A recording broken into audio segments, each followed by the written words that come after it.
ना चमेली करना करते हम अकेली है सिला ना चमेली करते हम अकेली चाली सबके बजा दे हम पहले खुले देखिए कि धीरे धीरे कमर लचे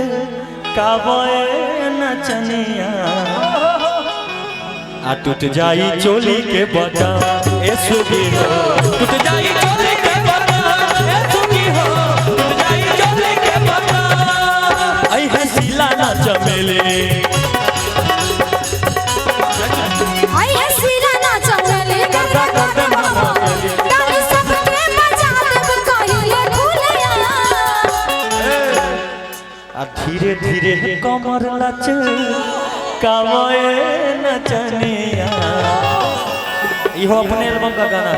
आ टूट जाई चोली के बटा ए सुगी हो टूट जाई चोली के बटा ए सुगी हो टूट जाई चोली के बटा हाथ में चूड़ी जो कान में हाथ में प्यार किया आने लगी भीगी भीगी रातों में प्यार किया आने लगी भीगी भीगी रातों में चोली के बटा सुनी हो चोली के बटा और लड़का को काहे करी कर तारू छतिया उतान हो रहल बना रही केहू के गुमान हो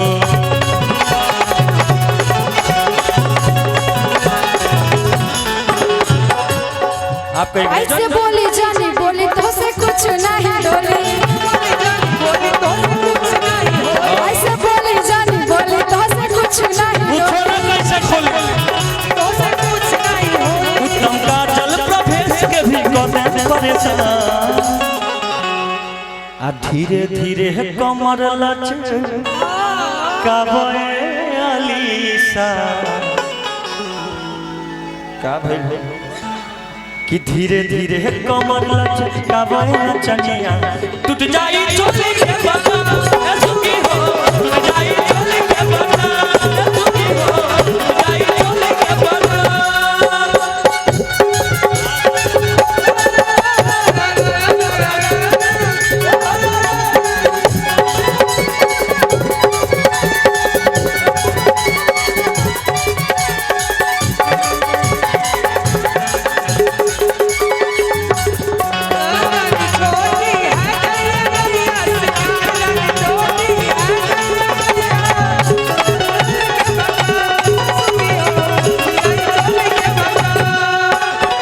लगता सामान तो हर चोलिया से कूदी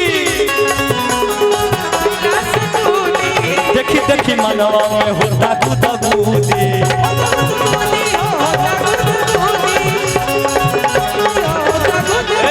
सुना पहले भाव देखो लगता सामान तो हर चोलिया से कूदी अब देखी देखी मनवा में होता कूदा कूदी देखी देखी मनवा ऐसे बोला जान तू बोले ऐसे बोला तू जन बोली तो से कुछ नहीं डोली ऐसे बोला तू जन बोली तो से कुछ नहीं डोली जब करा तरसी में तू करा अपन प्यार ऐसे ना कि जवन करा तरसी में तू करो अपन काम आ धीरे धीरे कमर लच कावे नचनिया धीरे धीरे कमर लच कावे नचनिया टूट जाई चोली के बटा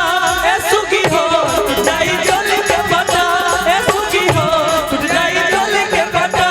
ए सुगी हो टूट जाई चोली के बटा ए सुगी हो टूट जाई चोली के बटा ए सुगी हो टूट जाई चोली के बटा ए सुगी हो जाई चोली के बटा ए सुगी हो जाई चोली के बटा कि टूट जाई चोली के बटा